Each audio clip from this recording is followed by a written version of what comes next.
Irmãos, alguns domingos atrás nós encerramos a nossa série de mensagens na carta de Tiago, pastor da igreja de Jerusalém, que escreveu aos dispersos.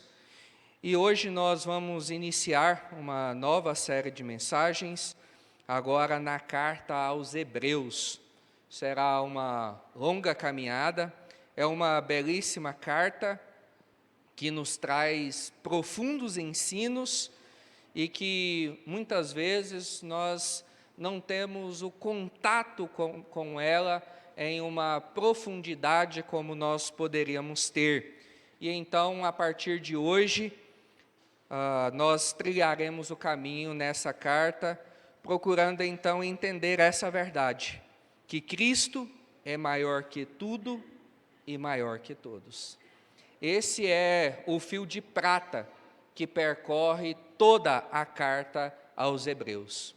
O autor ali, ao longo de tudo aquilo que ele descreve a respeito da pessoa de Jesus, tem como finalidade demonstrar a mim e a você que Cristo é maior que tudo e é maior que todos. E a necessidade, irmãos, de nós pensarmos a respeito disso, porque quando a gente olha para um tema desse e olha para a nossa realidade de pessoas que há já muito e muito tempo já têm uma história de caminhada cristã, nós podemos pensar, mas qual é a necessidade de uma série de mensagens que fala a respeito de Cristo Jesus? E a finalidade é, irmãos, de nos fazer entender de que a partir de Cristo Jesus, e Ele sendo maior que tudo e todos, nele nós vamos encontrar a verdadeira segurança, nele os nossos valores são reorganizados, nele nós encontramos descanso em meio às dificuldades da nossa vida, e que somente nele nós nos encontraremos verdadeiramente completos. E a razão, irmãos, é que, embora já como povo de Deus, lavados pelo sangue do Cordeiro, inseridos na sua família, nós muitas vezes, irmãos, nós nos perdemos no meio da nossa caminhada cristã. E buscamos a segurança onde não há segurança, valores aonde não há valor, ajuda, descanso, refrigério, onde nós não encontramos segurança e descanso, e tentamos nos completar naquilo que não nos completa. Então, a finalidade é de nós entendermos isso, e eu já falei disso no domingo passado, quando falamos aqui, por ocasião do culto da ressurreição, que por causa do Cristo redivivo, ressurreto de entre os mortos, nós temos tudo o que é necessário para perseverarmos ao longo da nossa caminhada, ao longo da nossa peregrinação, enquanto aqui estamos. E então, ao longo dessa carta, nós vamos então buscar, a partir de Cristo, um sólido fundamento para as nossas vidas, para que então vivamos de modo agradável e aprazível ao Senhor. E hoje nós começamos esse caminhar, que serão mais ou menos 30 e poucos sermões ao longo dessa carta. Nós começamos hoje com os 2 primeiros versículos de Hebreus, que diz: havendo Deus outrora falado muitas vezes e de muitas maneiras aos pais, pelos profetas, nestes últimos dias nos falou pelo Filho. Vamos orar. Senhor, no nome de Jesus, aqui mais uma vez estamos diante do Senhor, para ouvirmos aquilo que o Senhor tem a nos falar. E que, ó Deus, que essa seja, ó Deus, a verdade que conduz o nosso coração agora nesse momento. Que não será o pastor Rodolfo quem falará, mas que o Senhor é quem agora trará a sua mensagem, a sua verdade a cada um de nós.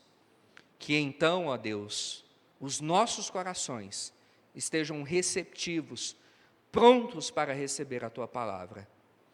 E além disso, prontos para praticar aquilo que o Senhor nos ensinar. É em nome de Jesus que nós oramos e agradecemos ao Senhor. Amém.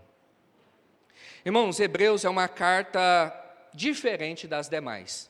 Embora seja intitulada como uma carta, ela começa de uma forma diferente daquilo que é comumente visto nas demais cartas do Velho Testamento, do Novo Testamento, principalmente as cartas de Paulo, porque Hebreus não começa com uma saudação, Hebreus não começa com um abraço, Hebreus não começa com uma apresentação.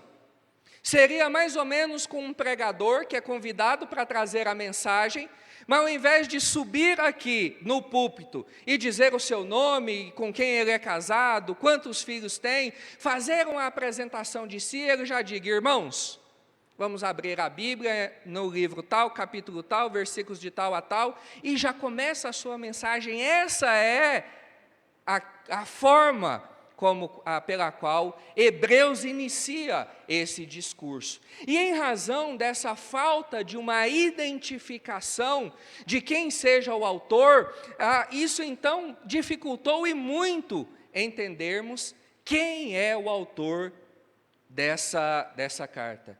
Quem foi aquele que redigiu essa carta? E então, por falta dessa identificação, várias suposições se levantaram ao longo da história. Uma das suposições que encontra grandes teólogos de renome que defendem, de que o próprio apóstolo Paulo seria o escritor aos Hebreus. Então essa seria, na visão deles, a 14ª carta de Paulo no Novo Testamento, em razão do grande uso do Antigo Testamento, temas que ele trabalha em algumas das suas cartas, como por exemplo em Timóteo, que estão presentes em Hebreus, mas também há uma outra ala bastante grande, que então vão dizer que na verdade não é Paulo, que seria um outro escritor, porque Hebreus destoa muito daquilo que é comumente visto nas cartas que Paulo escreve, na estrutura que Paulo utiliza. E então, alguns estudiosos que têm um maior contato com o grego, vão dizer que Hebreus tem um grego que é mais rebuscado, diferente do grego utilizado por Paulo, porque Paulo usa aquele grego lá, que fala lá na feira. Esse já é um grego mais rebuscado, vamos dizer, seria o grego falado nas universidades. Por isso, então, alguns vão dizer que o autor de Hebreus seria Lucas, porque o grego utilizado em Hebreus é muito semelhante ao grego utilizado em Atos, principalmente em Atos capítulo 15. Mas também alguns vão afirmar que não é nem Paulo, que não é Lucas. Outros já vão afirmar que se não é Paulo, se não é Lucas, é alguém muito próximo do colégio apostólico. E o teria de ser, porque senão essas cartas não seriam introduzidas no cânon da Escritura. Porque esse é um dos pontos basilares para uma carta, um escrito do Novo Testamento fazer parte do cânon. De ter sido escrito por um dos apóstolos, ou de ser alguém muito próximo do colégio apostólico. Logo, então, algumas personagens são levantados, como Apolo, que é citado lá em Coríntios, Silas, companheiro de Paulo, que esteve preso, e essa foi a única fotinha que eu encontrei dele lá aprisionado. Por isso que está destoando das demais. Não tem uma fotinha bonitinha de Silas como a dos demais. Coitado, foi preconceito com ele. Não foram politicamente corretos com Silas. Mas também, alguns dizem que pode ser Barnabé, Barnabé, lá o seu nome era Barnabé, natural de Chipre. Alguns também dizem. Mas eu creio, irmãos, que a melhor resposta a respeito da autoria de Hebreus seja a de Orígenes de Alexandria, que lá no século III diz: jamais saberemos quem escreveu. E eu concordo, porque se fôssemos para nós sabermos, estaria lá, como está dos demais. Então, a Orígenes, diante dessas dúvidas, ele diz: olha, jamais saberemos. Ou então, essa é uma pergunta para você anotar aí no seu caderninho, para quando você chegar lá no céu, você então pergunta para Deus, que aí com certeza lá você vai encontrar a resposta. E então, irmãos, quanto aos destinatários, aí a resposta já fica mais fácil, que são os hebreus. Mas a pergunta é: quem são esses hebreus? Provavelmente eram hebreus que estavam dispersos pelo mundo. E, com toda a certeza, essa carta ela foi escrita antes do ano 70 depois de Cristo, porque ela ainda fala das práticas sacrificiais que eram exercidas no templo, que ainda estavam sendo praticadas no templo. Pensa aqui comigo, se no ano 70 os romanos destroem Jerusalém e o templo, e se Hebreus ainda está falando da prática dos ritos sacrificiais no templo, logo, Hebreus foi escrito antes da destruição do templo e de Jerusalém. E seja quem for e seja onde estivessem esses hebreus, o fato é o seguinte, que eram homens e mulheres que haviam abraçado a Jesus Cristo como verdadeiro Messias, só que estavam sofrendo uma terrível retaliação por parte da cultura ao seu redor. Esses irmãos, ao longo da sua caminhada, estavam descobrindo que seguir a Jesus Cristo não era uma tarefa fácil, que se chamar pelo nome de Cristo implica muitas vezes em sofrer, em ser humilhado, perder oportunidades, deixar de ter amigos, sofrer perseguições em maior e em menor grau. E então parte desses irmãos estavam começando a fraquejar. A pressão por parte de outros hebreus era muito grande. Para que vocês ficarem sofrendo? Voltem para as velhas formas, voltem para os sacrifícios, voltem para a religião judaica que nós recebemos dos nossos pais. Contudo, o escritor aos hebreus redige essa carta para falar: gente, vocês não estão entendendo que aquilo que vocês têm em Cristo é muito maior e muito melhor do que qualquer coisa que já veio antes. Por isso, permaneçam firmes. E quão atual, né, irmãos, é essa mensagem de Hebreus para cada um de nós? Porque nós nos vemos também nessa situação, sofrendo pressões de todos os lados, e podemos pensar em esmorecer: será que vale realmente a pena? E Hebreus, como palavra de Deus inspirada, foi redigida para trabalhar vidas que vão muito mais além do seu contexto, daqueles destinatários originais. Para quem foi escrita essa carta? Para cristãos que vivem em São Paulo, no século 21. Para mim e para você. Pessoas que a todo momento estão lidando com revoluções digitais e as suas implicações. Essa semana eu vi um post que dizia mais ou menos assim, que enquanto o telefone estava preso a um fio, as pessoas viviam mais próximas umas das outras. Mas que a partir do momento em que concedeu-se liberdade para o telefone, as pessoas se distanciaram umas das outras. Pessoas que estão lidando com a confusão de gênero. Principalmente os nossos jovens na escola, nos bancos da faculdade, estão sendo a todo momento bombardeados. Mas também pessoas que estão lidando com o marxismo e com o evolucionismo, que a todo momento tenta confundir as pessoas, afirmando que a verdade é outra. Pessoas que lidam com uma criminalidade galopante, pessoas que todos os dias lidam com uma crise política e econômica. E ela então serve para encorajar a mim e a você, para continuarmos firmes na nossa caminhada, venha o que vier. Porque nós temos ao nosso lado aquele que é maior que tudo e maior que todos.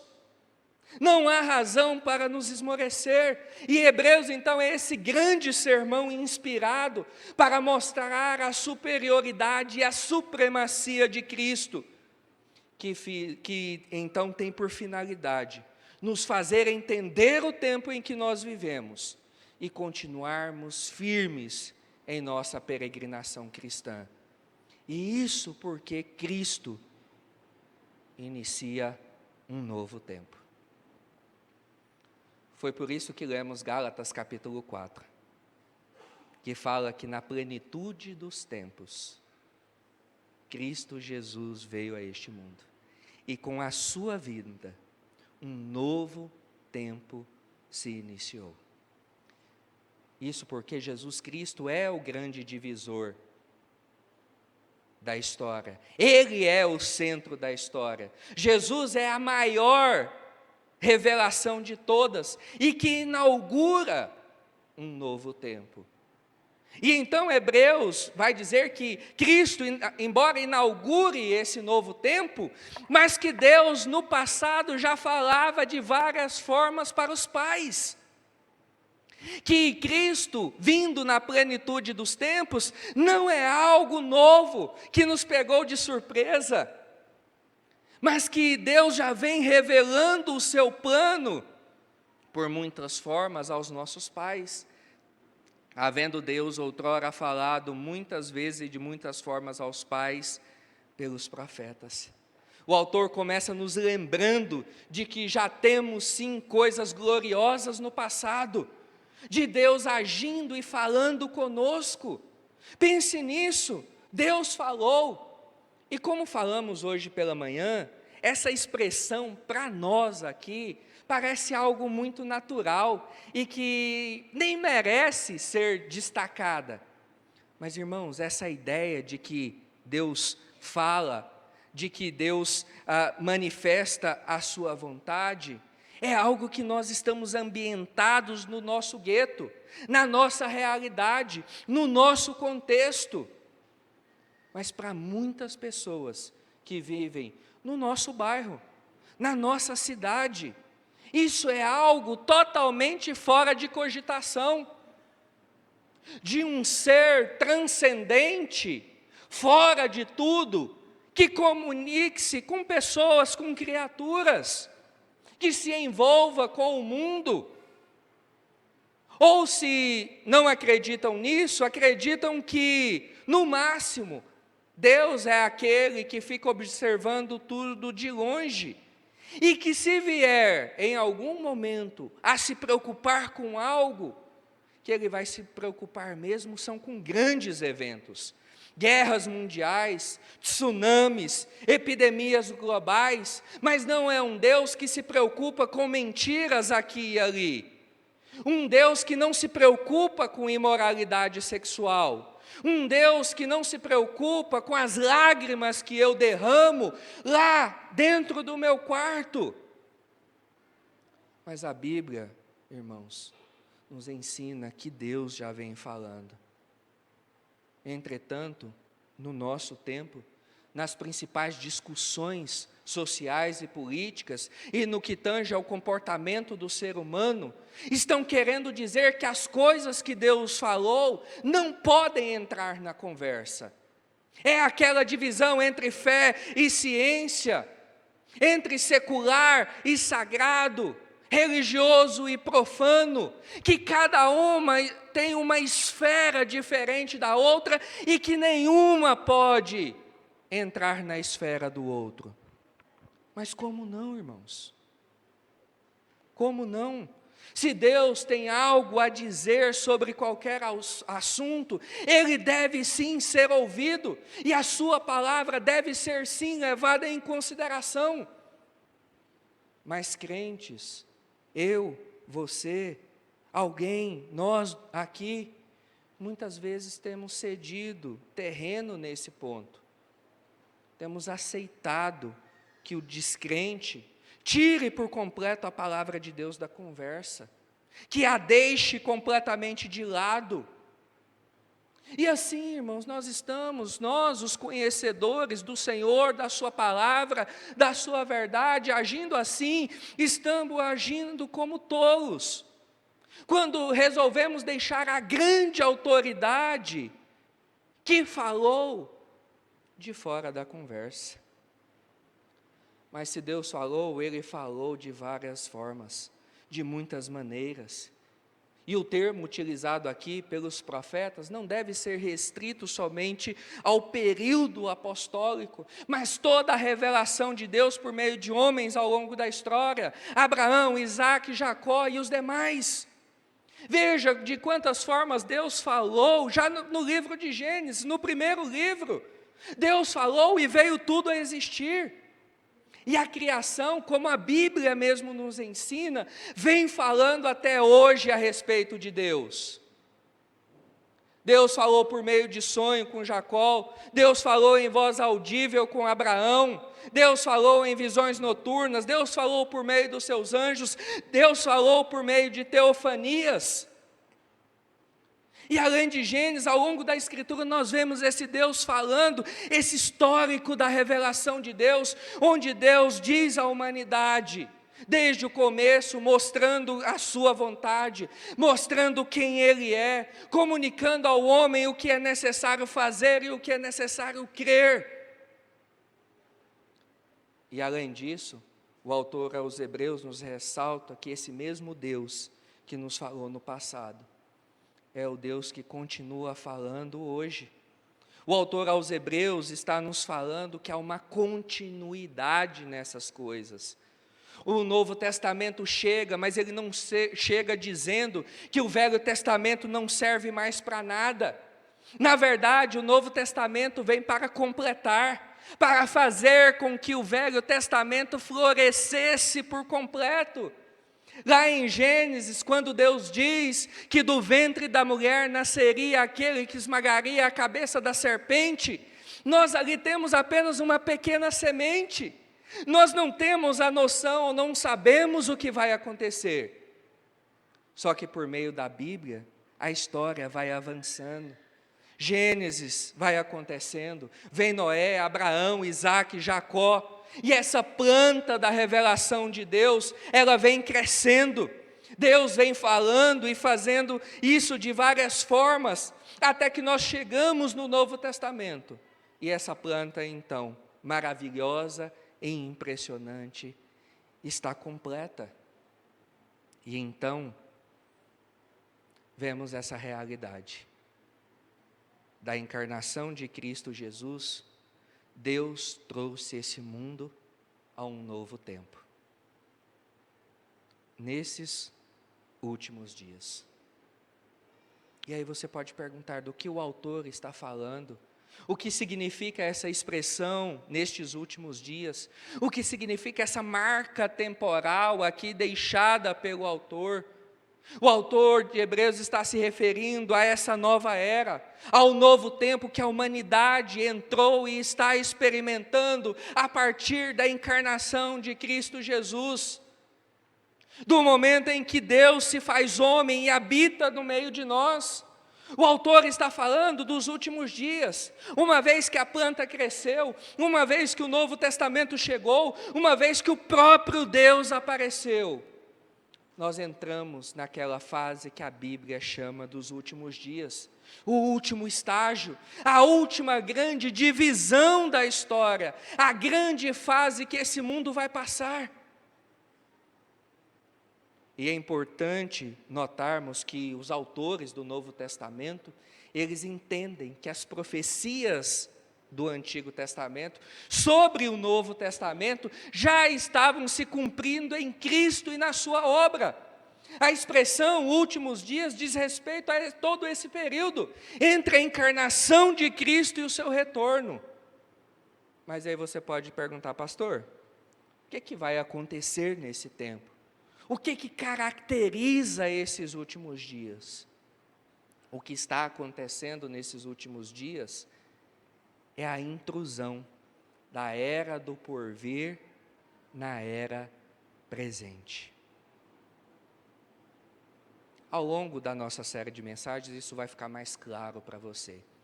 Mas por hora, nós estamos falando da intrusão, da invasão que a eternidade está fazendo no tempo presente. Que nós hoje em Cristo Jesus já podemos experimentar daquilo que nós experimentaremos na sua plenitude no novo céu e na nova terra. Se no Antigo Testamento nós encontrávamos algumas coisas, ensinamentos que funcionavam como figuras de coisas que se materializariam no Novo Testamento, no Novo Testamento também encontramos sombras, realidades que ainda estão por vir, que se materializarão após a consumação de todas as coisas. Contudo, todavia, entretanto, já nesse período, no hoje, que a Bíblia chama de últimos dias, nós estamos experimentando prévias daquilo que estão por vir. Nós já temos a habitação do Espírito Santo em nós, mas ainda temos que lidar com o pecado. Nós temos o corpo, a igreja, ao qual Cristo é o cabeça, mas essa igreja está sendo lavada. Já temos a ceia do Senhor, onde celebramos a morte dele, mas ainda não comemos com ele. Lembra?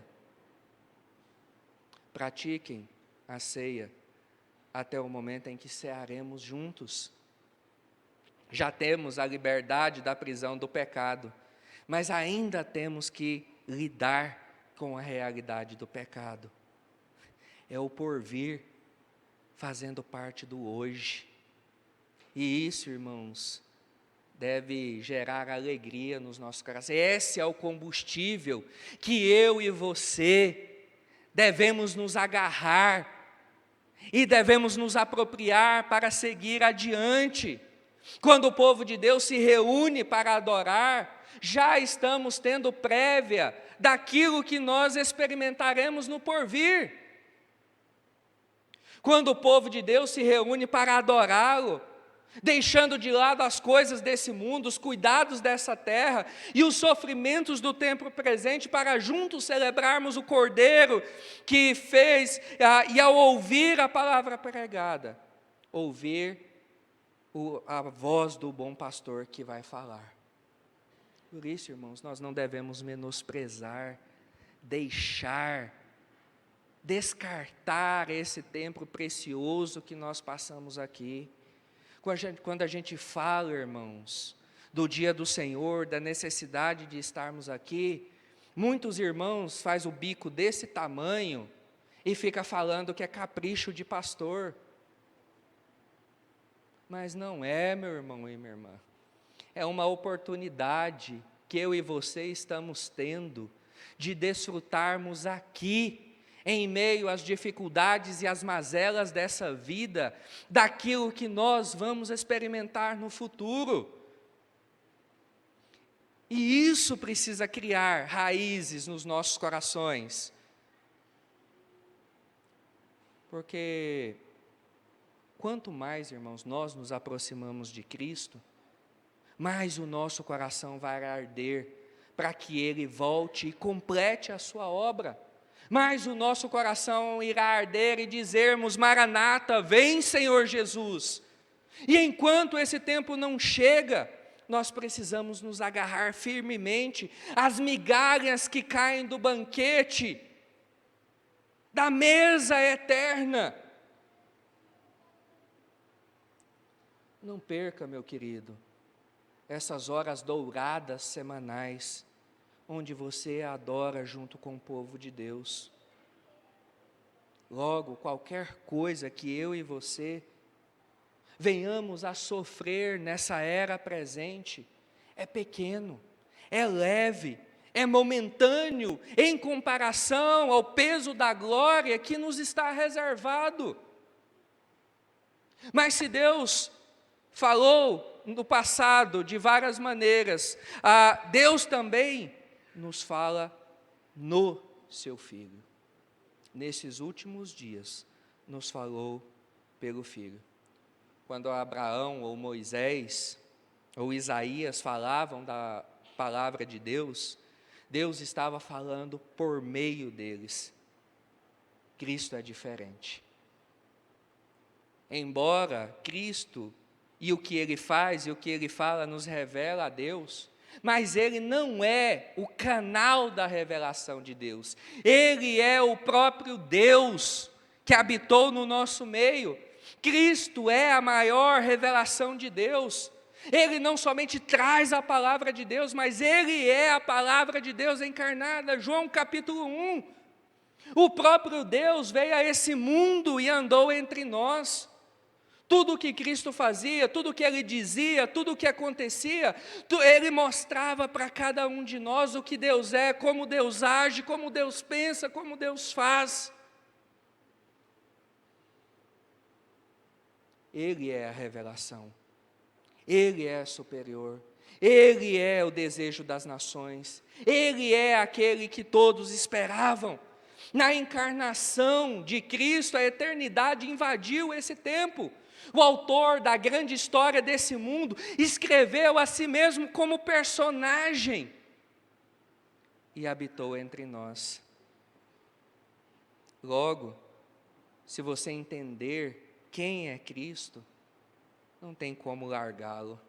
Não cabe a ideia de termos conhecido a Cristo de verdade e resolvermos trilhar outro caminho. Se Cristo é maior que tudo e maior que todos, por que me envolver com aquilo que é menor do que Ele? Se de fato nós entendemos nos nossos corações a grandeza do que é a revelação de Deus no Filho, tudo vai parecer palha, fumaça para você. Essa carta, irmãos, ela foi escrita para pessoas que estavam sofrendo por causa de Cristo. Gente que estava pensando, talvez, em voltar às velhas formas do judaísmo. Hebreus que haviam vindo a crer, mas que não haviam visto Cristo pessoalmente. E isso então os fazia pensar que eram seres inferiores aos demais. Era gente como eu e você, que após um período de empolgação pessoal, quando cremos, podemos sim passar por fases de desânimo, de quem sabe voltar para os velhos caminhos, porque estamos desanimados com o caminho da cruz. Mas irmãos, nada se compara a Cristo. Tudo bem, eu e você também não vimos pessoalmente, mas nós já temos, na habitação do Espírito Santo e na presença do povo de Deus, o que nós precisamos para seguir adiante. Por isso, a mim e a você, nós devemos começar hoje mesmo a ver Cristo como a Bíblia realmente o demonstra. A tirar esses óculos, essas lentes que nos fazem fazer uma leitura equivocada da pessoa de Cristo e colocarmos a lente certa, a palavra de Deus, e olhar a realidade a partir dela. Porque como falamos no domingo passado, se você não tem perseverado, se você tem desanimado, Se você acha que a vida cristã perdeu a graça, a culpa não é as circunstâncias ao seu redor ou a igreja. É porque você perdeu de vista quem é Cristo, da sua grandiosidade, da beleza das suas obras. Quais são os grandes eventos que estão conduzindo esse mundo? Revolução Industrial, independência de repúblicas americanas, União Europeia, terrorismo islâmico, redefinição dos conceitos de família, crise política no Brasil. Se Cristo é somente mais um para você, sem importância na sua vida, isso sim é o que está conduzindo essa era que vivemos. Mas se Cristo para você é maior do que tudo e do que todos, você vai enxergar essa realidade como um foco de lanterna, fraco, sem importância, porque o que move esse mundo no seu estágio final é Cristo, completando o seu plano até que Ele retorne. O objetivo do escritor aos Hebreus é que eu e você cresçamos, e que ao crescermos, que sejamos capazes de perceber Cristo maior do que já imaginamos até aqui. E que o Senhor derrame graça sobre nós e que nos ajude nessa tarefa. Vamos orar? Senhor, no nome de Jesus, obrigado mais uma vez por falar aos nossos corações, abrir os nossos olhos, trazer, ó Deus, as Tuas verdades. E a nossa oração é que o Senhor nos dê um coração submisso para acatarmos, ó Deus, aquilo que a Tua palavra tem nos ensinado. Que não desprezemos, ó Deus, a revelação do Senhor, mas que realmente encaremos a Tua palavra, a revelação do Senhor, de fato, como a nossa única regra de fé e de prática. É em nome de Jesus que nós oramos. Amém.